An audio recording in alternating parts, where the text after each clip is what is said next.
Salam alaikum wa rahmatullahi wa barakatuh. Chers frères et sœurs, aujourd'hui, nous allons explorer comment Allah Tout-Puissant nous éprouve dans cette vie et comment nos actions, grandes et petites, influençant notre destin dans l'au-delà. Allah Azza wa Jal a créé les êtres humains pour les tester et les éprouver. Ceux qui obéissent à leur Seigneur et résistant à leurs désirs seront récompensés par le paradis, tandis que ceux qui dispensent et se laissent guider par leur passion risquent de se retrouver parmi les habitants de feu.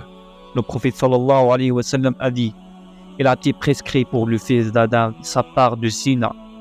Il va atteindre fatalement. Cela signifie que chaque partie de notre corps peut commettre des fautes.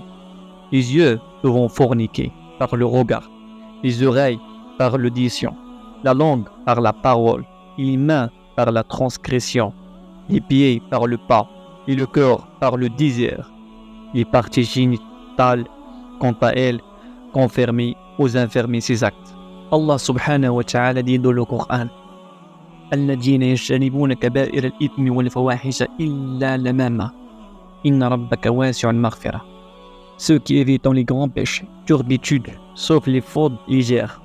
Ton Seigneur immense en pardonne ces petites fautes ou l'inclination passagère ne sont pas des excuses pour résister dans le péché, mais l'indiquant une tendance que nous devons maîtriser. Le prophète sallallahu alayhi wa sallam expliquait que l'adultère ne se limite pas seulement à l'acte sexuel, mais qu'il existe sous deux formes, par les organes et par les membres. Par exemple, l'adultère des yeux est de regarder avec désir, et celui de la langue est de parler avec désir. Ces actions préparent le terrain pour des péchés plus graves. Ce hadith nous met en garde contre la négligence des petits péchés, car ils sont souvent les précurseurs des grands péchés. Ils doivent être évités avec soin pour ne pas mener à des actions plus graves. Il est crucial de relier les significations du Coran à cela de la Sunna, chaque source éclairant l'autre.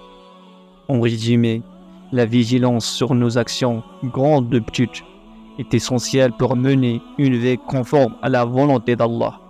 En nous absentant pas des petits péchés et en préservant notre comportement, nous nous rapprochons de notre Créateur. Qu'Allah nous accroche sa miséricorde et nous guide sur le droit chemin. Amin. Je vous remercie de votre attention. Et si vous avez trouvé cette vidéo bénéfique, n'oubliez pas de vous abonner pour plus de rappels et d'enseignements. Qu'Allah vous bénisse et vous guide toujours. Wassalamu alaikum wa rahmatullahi wa barakatuh.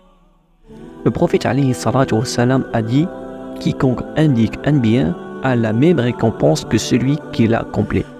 Donc, n'hésitez pas à partager ces biens avec votre famille et vos amis. Et qu'Allah vous protège de feu et vous récompense à Jannah, Inch'Allah.